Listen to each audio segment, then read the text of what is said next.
Welcome, everyone. Today, we're going to discuss some of the nutrition foundation pieces that you can utilize throughout the course of your career to really help your training, really help your performance and things you would like to achieve in, and honestly just help you feel better. The nice thing is, nutrition is honestly a big piece of this whole process. So, if you take a little time to focus on just these little keys and not do a complete overhaul or anything of that nature, not asking you to go on some intense diet, but if you just make some small changes over time, you can really have a nice performance improvement, feel better in your training, feel better in day-to-day life, and see the results you want to see, which is always the goal, right? We set on this path to either, feel better, be able to play with our kids for longer, swim faster, all of these different things like that. And the goal is to see result there and see progress. So we're going to talk about some tips that you can implement today to help you throughout your athletic careers, help you throughout your day-to-day life, and allow you to recover faster from training, see more improvement from your training, because the diet portion, the nutrition portion, plays a really big role in this whole process. And you'll see here, I said the basics work really well. There's a lot of noise out in the nutrition world, but the basics, the foundational pieces are really, really good at what they do and taking shape. So keep that in mind as we go through this whole process. And the first thing, going right off of that, is don't make it complicated. It's relatively simple, but very hard to execute. So it's not anything, you know, super taxing or complicated formulas or anything of that nature, but it's really hard to do it day in and day out. I always joke, we're heading into the Thanksgiving week here, right? We're in Thanksgiving week. And I like pumpkin roll, right? It's easy to go hard with the pumpkin roll, and then all of a sudden you're kind of derailed for that day and have to, refocus and get back on track. It's hard to log consistent days of nutrition over time, but in terms of the actual tasks that you have to do to have some sort of results, it's not that hard. They're not hard tasks. It's just really hard to do over and over and over again. But a couple of things to not make it complicated: avoid processed foods. Okay, if it was grown out of the ground, harvested, anything of that nature, and not added all this chemical and all these preservatives and things to allow it to stay a certain shape or form for longer. We want to avoid that processing. And then you want to eat a lot of color. And this is something that I have to be aware of. And so I have this picture of just, different fruits and vegetables, and you can see all the different colors that are available in a diet. Think about color as different nutrients. And so if you get a wide range of colors, you're usually getting a nice nutrient profile with your meals and getting the most out of your meals and not kind of missing out or having some gaps in your nutrient value, or different nutrients that are available. The next one is super key, and if you don't take anything else away from this presentation, I want you to take this point away. You can control your hydration, and hydration plays a major role in how you feel on a day-to-day basis, how you perform in training, and then how you perform in your goal endeavors over time. If you're in a dehydrated state, you're basically just extending the length of the race for you, or you're starting further behind the rest of the competition. Or if you're in a dehydrated state throughout the course of the day, schoolwork gets a lot harder. You're making it harder on yourself. You're making work harder on yourself. All of these different things are affected by your hydration level because of it affecting your brain, your cognitive function, your body processing the day and getting through the day and being able to move at a high level. So at the end of the day, you can control this variable more than anything with ease. So focus on hydration. That's a great starting point. And the last one is sleep. Sleep is a part of the nutritional process. I know it's not something we're consuming, but it's something we need to play a role and be our best and really help us process everything that's going on. The only times it really gets complicated with nutrition is if you have allergies, if you have some sort of GI distress, or some sort of documented disease that you're working on with a healthcare provider. yes, that's going to get a little bit more complicated. Yes, there's going to be some more sacrifice there, or, you know, tinkering with your day-to-day food. But overall, it's not that complicated again, but it's really hard to execute on a day-to-day basis.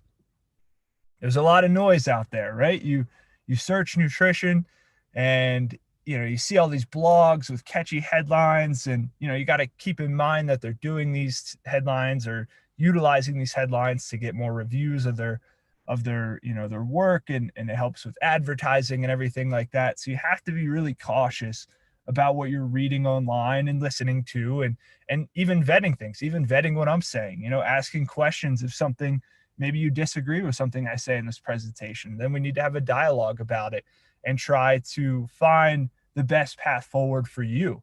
There is an individual component to nutrition and finding the best path forward that fits your abilities.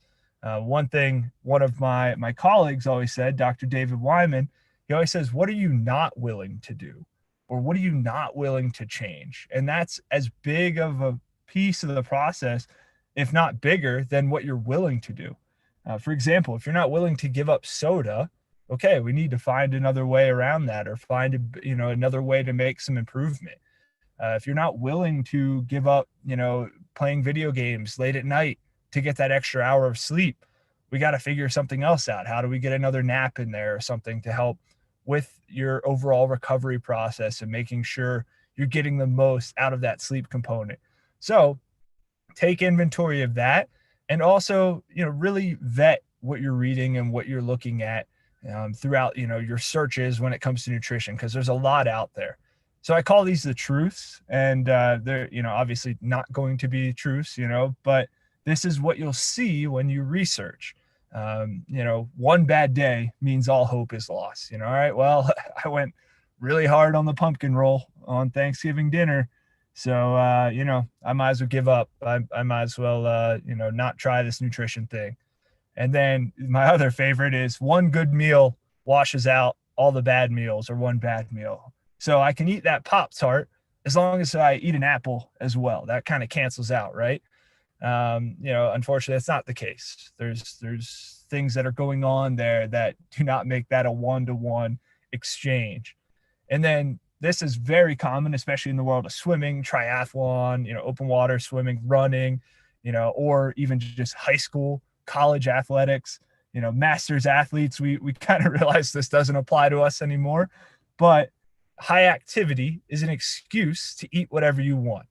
And this is one that I used to buy into when I was in high school. I thought I could eat whatever I want and go out and compete. And, you can get away with a little bit there, but over time that's going to catch up to you. And the reason it catches up to you is because, if you're eating all of this processed food, right? We started with that first slide saying, avoid the processed food. It's actually really taxing on your body to break down a lot of those chemicals and things that we find in processed food.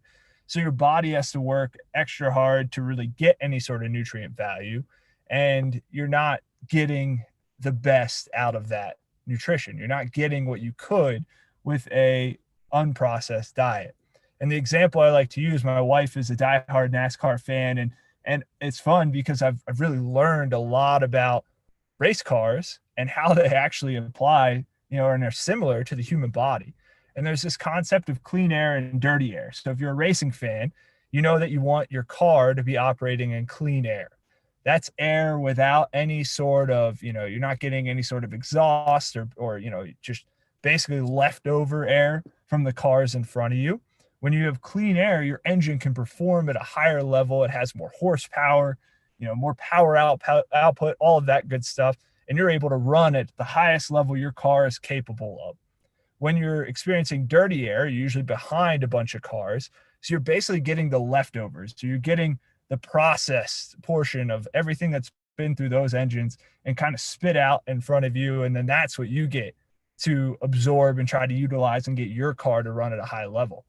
It's the same thing with eating a processed diet versus an unprocessed diet. Think of your unprocessed diet as clean air. It's allowing you to perform at the highest level without all these restrictions that are caused by all the excess that's added into the air or the food. because of the processing, or in the case of NASCAR or racing, another car uses that air before it gets to you. So keep that in mind. Keep that visual of, you want the clean air. What is the clean air of your diet? What can you, out of the options you have, and we're going to talk about this a little bit more as we get further into this, out of option A, B, and C that you have to eat today, what is the cleanest air? Pick that one and move forward. The next truth, you have to change everything to have success. If you don't completely redo your diet, completely, rewrite everything you're doing, you're not going to have any success. That's false. Start, like I said early on, start with hydration. Just hydrate more, and you'll be shocked how much more energy you have, how much better you feel, how much you don't feel like you wake up with the sunken, dry eyes because you're so dehydrated. Start there. It's one small change, and you can start to see success with that change. Counting calories is the only way to weight management. That's another truth out there. Unless you're doing the math equation, unless you're carrying around the scale with you and measuring every bit of food you eat, good luck losing weight. That's what it'll tell you out there. There's definitely other ways that you can lose weight or have weight management processes without walking around the scale, without counting every single calorie. If you have had success with counting calories, fantastic. If that works for you, awesome. But don't stress if it hasn't, because there's other ways out there. And the last one here, this is my favorite. Carbohydrates, they're the devil. If I channel my inner Bobby Boucher from The Water Boy, his mother says they're the devil, right? It's one of those things that media and blogs and everything have put out, that carbohydrates are, this terrible source that we should avoid. And I would argue that it goes back to processed versus unprocessed carbohydrates. Where are your sources? What are you getting carbohydrate from? Is it a Pop-Tart or is it strawberries? There's a difference there. And that's where this good and bad portion of the carbohydrate has really come to life. And then there's been success. People have had success with something like the keto diet, or, going more low carb. And there's some success there, and it could work for some people, but it does not mean that carbohydrates should be wiped off the face of the planet. It's actually a preferred food source of the body. It's preferred for energy production and output and quickly making energy.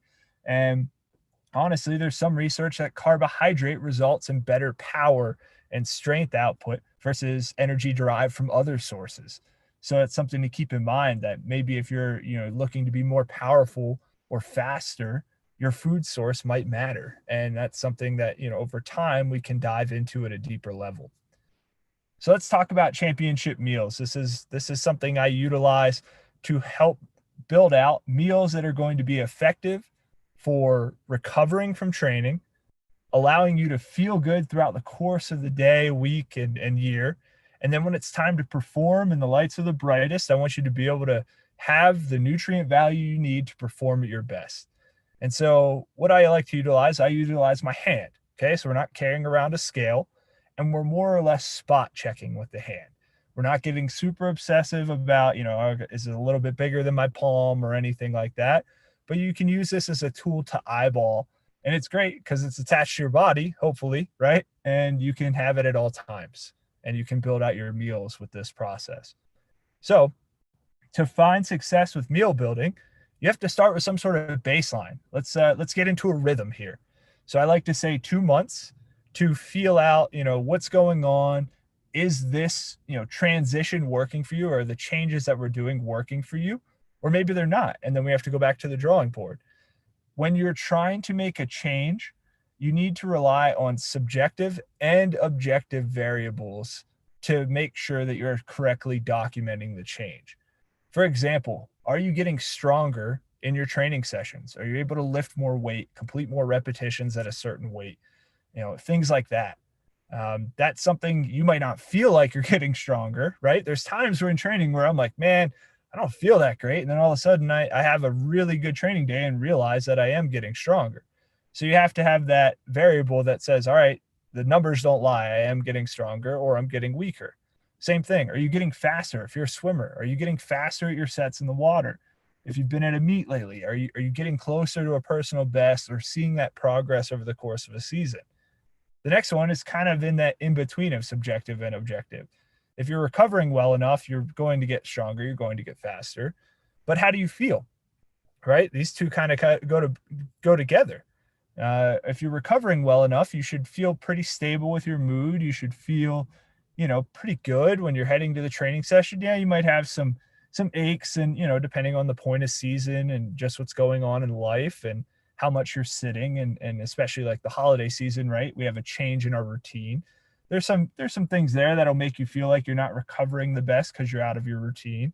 But how do you feel mentally? Do you feel good? Do you feel like your body is showing improvement? Do you feel like your performance is going in the right direction? Because mental is a big part of this. And the last thing to think about as you're kind of building out these championship meals is, were you consistent enough to actually spark a desired change? And that's a really hard question to answer sometimes. Um, when I look at my diet and my nutrition, I actually have some GI distress that I have to work through, and I have to be careful about certain foods that I eat. So things do get a little bit more complicated for me over time. And it's one of those things that I have to sit down and really look at what I've consumed in the past week, and look in the mirror and say, did I operate at a consistent enough level to just spark a desired change? And if the answer is no, and I'm honest with that answer, then I can't expect to see change. And it's one thing, you have to really look at yourself and look at what you've consumed, and build out for your meals, and then see if you've had any sort of improvement, and be honest if you've done enough to see that improvement. Again, nothing super major in terms of execution, but very hard to execute over and over and over again is the side of nutrition. So where do you start? One thing I like to do is kind of have a baseline here. So you can see I have protein, smart carbohydrates, fruits and veggies. And keep in mind, fruits can fall into the smart carbohydrate category as well. And then fat. And so I use these categories, and we go back to that hand. You can see the different serving size there. So then you can see female, 1 palm of protein per meal, zero point 0.5 a cup handful smart carbohydrates, 1 fist of fruit and veggies, and 2 thumbs of fat. And this is broken down based off of 3 meals a day. So you could utilize this if you eat more meals a day. You just add everything up and then divide it by the total number of meals you're going to eat for that day. And that's how much you should get per meal. So for example, if we have 6 meals or 6 palms of protein for the male, and we're doing 4 meals a day, you just, figure out what that breakdown is per meal to get 6 total palms over the course of a day. And then you can make that fit your environment. Again, establish a baseline. So we want to do this for upwards of 2 months to just get something going and see if this drives any sort of change. Once we have a baseline, and that 2-month period is a nice chunk of time to allow some change to happen. We're not rushing it. If you try to do 2 weeks, it's not long enough. Unfortunately, this is a nice steady process over time versus the fast fix that we often get marketed. And so that takes a little bit of, awareness and being willing to really kind of buckle down and make this change over time. After you do the 2 months, if that didn't work, we're not seeing any sort of progress, you don't feel stronger, faster, you're mentally just not feeling it, we might move on and tweak things a little bit more. So you see, I have 3 categories here now. These are, based off of different goals. Maybe the 2-month was a success, so we're going to maintain. We'll go into that maintenance phase. Maybe we want to see a little bit more body composition change. So that could be you want to lose weight, or you want to, build fat-free mass. So change that composition a little bit. Or maybe we want to build muscle. We want to really pack on here. We got some muscle to build. We got some room to work with, and we want to build muscle. After your 2-month period, we can now make those adjustments and move forward. And make sure you have a well-thought reason for the change. If things are working, don't be too eager to jump to something new. And this is hard. This is tough in the world that we live in. But if it's working, think about wringing out the towel. Try to wring out that towel as much as you can before jumping to something new. Make sure you get all that value out of what you're currently doing, and then make a little tweak. And again, not a complete overhaul, but a tweak. And I go back to this question, as you go through this process, were you consistent enough to spark the desired change? And that question is a burning question. It's very convicting, and it's one of those things that it has to be. You have to be honest with yourself. And the way I describe this, especially with teams that I'm working with, if you are happy with where you're at, then don't make a change. If you want to get better and you want to see improvement, and you have that desire to be the best you can be, it might require a change, right? We might have to make a change, but you have to be willing to make that change and willing to be consistent enough to spark the desired change.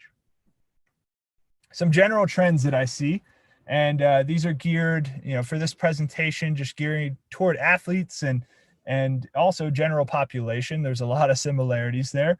Athletes just generally consume a little bit more because of their activity levels.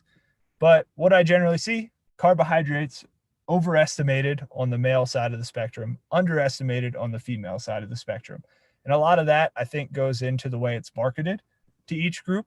And unfortunately, it results in this overestimation and underestimation based off of the sexes. Again, low quality sources is a general trend. Carbohydrates, I go back to the Pop-Tart, for example. It's one of those things that, it's tasty, right? It's made for you to want to consume more of it. It's engineered for you to enjoy it at such a high level and just send your brain into a frenzy that you want more of it. So think about your sources. Think about where you're getting, your carbohydrate from. And a lot of people forget that fruit is a great carbohydrate source. Protein across the board, generally underestimated. We sometimes fear eating too much protein because of muscle gain. If you look at some past research, some people fear that it's going to affect, different organs. And I can tell you it would take a lot of protein to make that happen. And then it just becomes tough to eat enough to truly hit your needs. And it's one of those things that you have to be really dedicated to. You have to be really aware and making sure that you're getting a good protein source and getting enough of it. And that's tough to do. It takes time. It takes repetition, just like in the weight room, to have that progress. Fruits and veggies, the biggest thing I find here, and this is something I struggle with, is I go in waves, right? I sometimes am just craving an orange, and I'll have oranges for like a month, but then I didn't have any other fruit during the course of that month. Or maybe bananas, and I'll go in a wave of bananas. Lacking that diversity, trying to get, more and more opportunity for nutrients based off of color. Remember, we talked about that first slide, that picture of all the fruit. The more color you can get, usually you're going to get more nutrient value and just a more widespread nutrient value out of that, availability from those different fruits. Healthy fats, unfortunately, overestimated. And if you look at, peanut butter, for example, if you looked at the serving size of peanut butter, it's a shocker. It's unfair. It's almost unrealistic in my world, but it's very easy to overestimate the amount of healthy fat that you're getting. So one thing I love using this review of some research, and it talks about the Pop-Tart problem, processed foods and overeating. And the long and the short of it is, it took two diets, one that was ultra processed, one that was unprocessed, and it matched them for caloric opportunity. So you had the same amount of opportunity, same amount of nutrient opportunity between the two ultra processed and unprocessed diet. What they found is they took two groups, and they put one group on the ultra processed and one group on the unprocessed. They found that the ultra processed group ate about 500 more calories a day without even knowing it. And it comes back to the engineering of that ultra processed food. It's made for you to want to eat more. It actually turns off your feelings of being full and knowing when to stop, right? Knowing when you've had enough, and you kind of blow past that stop sign. So then it added 500 more calories a day. As you could guess, that results in an increased body mass and fat mass. Makes sense. I'm over consuming by 500 calories a day, most likely, maybe more. Then, it's going to result in an increase in body mass and fat mass. The unprocessed group had a decrease in body mass and fat mass, and it basically, their bodies were held in check. They were able to rely on their natural system to help them know when they're full, making sure they're still getting enough nutrient, but not overeating. The ultra processed group, this is also the really interesting piece, ate at a faster rate. So again, that engineering the food, I want more of it. My brain is just fired up because of how good it tastes and the content of that food, that you can eat it at a faster rate. And they found that in these two groups, and the ultra processed versus the unprocessed.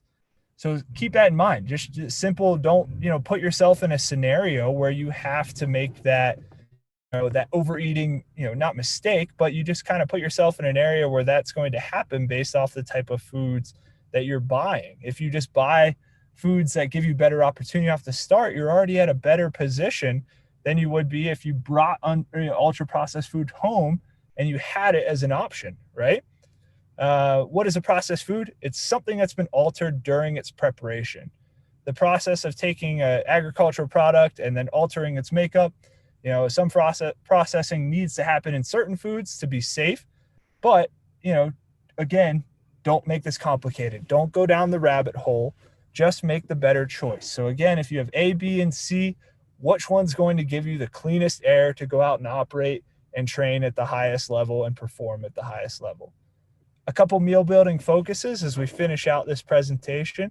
Think about your smart carbohydrates. Think of them as fast energy. They're used at a higher rate during high intensity exercise. Being deficient in carbohydrate consumption can result in more fatigue and poorer management of muscle soreness. And then think about your sources for carbohydrates. That's the big one. Protein, think about it as the fuel to progress. It's helping you recover. It's helping you build. It's helping you, become a stronger athlete and taking care of your body at a high level. And think about getting high quality sources. Think about lean meat, eggs, fish, Greek yogurt, quinoa, tofu, edamame, for example. If you have a vegetarian diet, that's fine. Make the best choice for you. Again, going back to that simple kind of mantra of what's the best choice? What gives you the cleanest air to operate? Water intake, man, I can't stress this enough. Focus on your hydration. Get your hydration to where it needs to be. And even a 1 to 2%, dehydrated state is comparable to drunk driving in some agility tests. And we know what happens with drunk drivers, and we don't think that's necessarily the best way to go out and perform at the highest level. And the last one is iron. This one's often forgotten or unknown need for performance. Iron really helps you with, fatigue management. And if you're deficient in that, you're going to feel more fatigue. And just think about getting some sources of iron throughout your diet. And a lot of these can also double as your protein sources throughout the course of the day. Again, smart carbohydrates, you got some options here for making choices that are healthier, making choices that are maybe the better choice than what you're currently making. Same thing with the protein. You have the options here to make a better choice over time. One thing I like to say is the less legs, the better. And I learned this during my time on a naval base in Japan. For example, a cow versus chicken versus fish. The less legs, the better. And try to, get different sources of protein over the course of your day. And then also going back to that point about iron, think about getting sources that are higher in iron. And you can see those like shellfish, liver, red meat, turkey. You can even have some plant sources like quinoa, pumpkin seeds, spinach, for example. When you move on to water intake, this is a formula I utilize for athletes in particular. You take your body weight in pounds, times that by 2/3, and then you add 10 ounces for each 30 minutes of structured activity, and that's your daily ounces. So think about your structured activity is what you're doing, in practice. Think about it as a training session. You don't have to think about it as taking the dog for a walk, although that structured activity, I'm looking for more of your true training sessions over time. And that way you can get an idea of how much water you should drink on the day-to-day basis. You'd be shocked. Most people really underestimate it. And the way to make it easier to hit those goals is to carry a water bottle with you and make sure you always have water available. It's the easiest thing you can do to help improve your nutrition. And it's something that's readily available for you to utilize if you're just willing to carry a water bottle and make sure you have water available at all times. Last couple of tips. If you've ever been in an exercise science class, you've heard this quote before: fat burns in the flame of carbohydrates. Basically, you need a little bit of carbohydrate to kick off the fat burning process. So don't hate on carbohydrates too much. If fat loss is a goal of yours, as body composition is a goal of yours, you need some carbohydrate to get that going. And again, it goes back to that point. Carbohydrates are not the devil. They have a lot of great resources, a lot of things that they help us with. Their preferred source of the body. But again, think about the sources you are getting your carbohydrates from. That is the key to getting the most out of carbohydrates. Carbohydrates have been shown to aid in more power and strength during performance-based activities. Your energy systems rely on carbohydrates to function, especially at that high power output, high speed portion of things. Dehydration can also lead to misunderstanding of hunger. So when you're dehydrated, sometimes you think you're hungry and really you're thirsty. If you think you're dehydrated or you're unsure, I challenge you to start every meal with 2 to 3 cups of water. This is a great way to get things going in the right direction and make sure you're not in a dehydrated state before you start consuming food. And then your natural bodily process can help you realize when you're full. So you got enough to help you recover and train and perform at the highest level without overeating and having to worry about that process as well. 6 o'clock in the morning is not the best time to try to create a good training meal. What I mean by that is when you wake up in the morning and you stumble down the stairs and you open the pantry, that Pop Tart is going to look really, really good and really, really simple. So I want you to actually have a plan. Have a plan, prepare something, be ready to go, have some overnight oats ready, whatever works for you. When you prepare and you have a plan, you will have progress. When you walk down the stairs at 6 o'clock in the morning and open the pantry and try to figure out what to eat at that moment, you're probably more susceptible to a bad choice or the less optimal choice. Remember, A, B, and C, what one is the cleanest air over time? And finally, if you're still hungry after all of this and you've had a good meal, you followed the meal building tips, vegetables are your friend. They're a great resource to help you get more nutrient without really adding any sort of caloric value that's going to negatively impact your body composition goals. So I hope you take these tips, focus on the meal building process, build out some championship meals, especially as we head into the holiday season. There's a lot of traps in the holiday season. You can still enjoy the things of the holiday season, but focus on your long-term process, focus on making small change over time, and then you will achieve the goals and the results that you want to achieve.